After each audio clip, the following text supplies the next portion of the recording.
বন্ধুরা আপনাদের জন্য একটা বিরাট খুশির খবর। আগস্ট মাসে রাজ্যের বিদ্যালয়ে একটানা 12 দিন ছুটি থাকবে। কবে কবে ছুটি থাকবে আজকের এই ভিডিওর মাধ্যমে বিস্তারিত আলোচনা করব, তাই আপনারা প্রথম থেকে শেষ পর্যন্ত ভিডিওটা অবশ্যই দেখুন। স্কুলের ছাত্রছাত্রীদের জন্য আবারও একটানা বিরাট ছুটি আসতে চলেছে। সেই গরমের ছুটির পর থেকে তেমন কোনো বড় ছুটি স্কুল কলেজে ছাত্রছাত্রীরা কিন্তু পাননি। এর মধ্যেই পরবর্তী বছরের মাধ্যমিক উচ্চ মাধ্যমিকের প্রস্তুতি শুরু হয়েছে। অন্যান্য শ্রেণীর ছাত্রছাত্রীদের পরীক্ষার সিলেবাসও বেশ কিছুটা এগিয়ে গিয়েছে। অপরদিকে 2025-এ জুলাই মাস পেরিয়ে আগস্ট মাস শুরু হতে চলেছে। নতুন মাস করার আগেই ছাত্রছাত্রীদের এবং অফিস কর্মীদের চোখ থাকে ছুটির দিনগুলির ওপর। এবার নতুন মাস একাধিক ছুটির ঘোষণা করা হয়েছে। এই মাসেই রয়েছে ভারতের জাতীয় উৎসব স্বাধীনতা দিবস, অর্থাৎ আপনারা সকলেই জানেন যে 15ই আগস্ট কিন্তু স্বাধীনতা দিবস। এর পাশাপাশি আরও কোন কোন দিনে ছুটি থাকবে বিস্তারিত আজকের এই ভিডিওতে জেনে নেব। না ফার্স্ট দেখব যে স্কুল হলিডে লিস্ট 2025। না 2025 সালে বিগত মাসগুলিতে বিভিন্ন ছুটি থাকলেও গ্রীষ্মকালীন ছুটির পর থেকে একটানা ছুটি পড়েনি রাজ্যের বিদ্যালয়গুলিতে। তবে ছাত্রছাত্রীদের সেই ছুটি না পাওয়ায় কষ্ট এবারে ঘুরতে চলছে আগস্টে। মাসের শুরুতেই রয়েছে রাখি বন্ধন উৎসব, এর পাশাপাশি স্বাধীনতা দিবস, জন্মাষ্টমী এবং গণেশ চতুর্থীর মতো একাধিক বড় উৎসব রয়েছে আগস্ট মাসে। সব মিলিয়ে এই মাসে একটানা অনেক দিন ছুটি থাকবে রাজ্যের ছাত্রছাত্রীদের। এর পাশাপাশি আগস্ট মাসে রয়েছে 5টি শনিবার এবং 5টি রবিবার।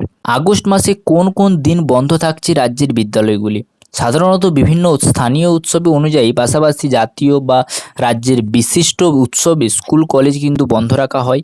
এছাড়াও দ্বিতীয় এবং চতুর্থ শনি এবং রবিবার বন্ধ থাকে রাজ্যের সমস্ত ব্যাংকগুলি। যদিও প্রতিটি রবিবারই স্কুল কলেজ থেকে শুরু করে যে কোনো সরকারি প্রতিষ্ঠান বন্ধ রাখা হয়। আগস্ট মাসের এমনই একাধিক ছুটির ঘোষণা ইতিমধ্যে কিন্তু করা হয়েছে। আগস্ট মাসের শুরুতেই 2রা ও 3রা তারিখ প্রথম শনি ও রবিবার করার কারণে স্কুল কলেজগুলি কিন্তু বন্ধ থাকবে। যদিও একাধিক বিদ্যালয় 2রা অর্থাৎ 2 তারিখ অর্থাৎ শনিবার অর্থ দিবস হিসাবে খোলা থাকবে।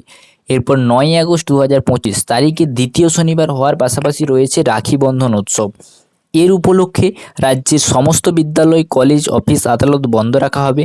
অপরদিকে তার পরের দিন অর্থাৎ 10ই আগস্ট রবিবার সমস্ত সরকারি কার্যালয়ের পাশাপাশি স্কুল কলেজগুলিও কিন্তু বন্ধ থাকবে। এরপরে 11 তারিখ থেকে 14 তারিখ পর্যন্ত একটানা স্কুল কলেজগুলি খোলা থাকবে। সরাসরি 15ই আগস্ট স্বাধীনতা দিবসের দিন হিসাবে বিদ্যালয়গুলি পঠন পাঠন বন্ধ রাখা হবে। যদিও ওই দিন একাধিক বিদ্যালয়ে সাংস্কৃতিক অনুষ্ঠান আয়োজন করা হয় এবং পতাকা উত্তোলনের জন্য ছাত্রছাত্রীদের বিদ্যালয় প্রাঙ্গণে উপস্থিত থাকা অনেক সময় বাধ্যতামূলক থাকে। এর পরের দিন অর্থাৎ 16ই আগস্ট শনিবার জন্মাষ্টমী উপলক্ষে স্কুল কলেজ সব কিছুই বন্ধ রাখা হবে। অপরদিকে 17ই আগস্ট রবিবার থাকায় স্বাভাবিকভাবে সমস্ত কার্যালয়গুলি বন্ধ কিন্তু থাকবে। অর্থাৎ এই সময়ে ছাত্রছাত্রীদের একটানা 3 দিন কিন্তু ছুটি থাকবে। 17ই আগস্ট এর পর থেকে একেবারে 23 এবং 24শে আগস্ট 2025 তারিখে চতুর্থ শনি ও রবিবার হিসাবে বন্ধ থাকবে বিদ্যালয়গুলি। এরপর 25 তারিখ ও 26 তারিখ বিদ্যালয়গুলি পঠন পাঠন জারি থাকবে। যদিও 27 তারিখ বুধবার পুনরায় বিদ্যালয় বন্ধ থাকবে গণেশ চতুর্থী উপলক্ষে। এরপর ওই সপ্তাহে 30 তারিখ ও 31 তারিখ শেষ শনিবার ও রবিবারের ছুটি উপলক্ষে কিন্তু স্কুল কলেজগুলি ছুটি থাকবে। সব মিলিয়ে দেখতে গেলে আগস্ট মাসে একসাথে 12 দিন বন্ধ থাকছে পশ্চিমবঙ্গ রাজ্যের বিদ্যালয়গুলি। ছাত্রছাত্রীদের জন্য জুনের পরে আবারও পরপর ছুটির ঘোষণা রয়েছে আগস্ট মাসে। যদিও এরপরে সেপ্টেম্বর মাসে দুর্গাপুজো উপলক্ষে একাধিক ছুটির ঘোষণা ইতিমধ্যে হয়ে গিয়েছে। এক কথায় বলতে গেলে আগস্ট এবং সেপ্টেম্বর মাসে বিদ্যালয়ে অগণতি ছুটি পেতে চলেছে ছাত্র ও ছাত্রীরা। বুঝতে পারলেন আপনারা যে এই আগস্ট মাসে কিন্তু মোট 12টা ছুটি থাকবে এবং সেপ্টেম্বর মাসে দুর্গাপুজোতে অনেকগুলোই কিন্তু ছুটি তোমরা পেয়ে যাবে। ভিডিও যদি ভালো লাগে অবশ্যই লাইক করবে, বন্ধুদের সাথে কিন্তু শেয়ার করতে একদমই ভুলবেন না। Thanks for watching. S M please. জয় হিন্দ।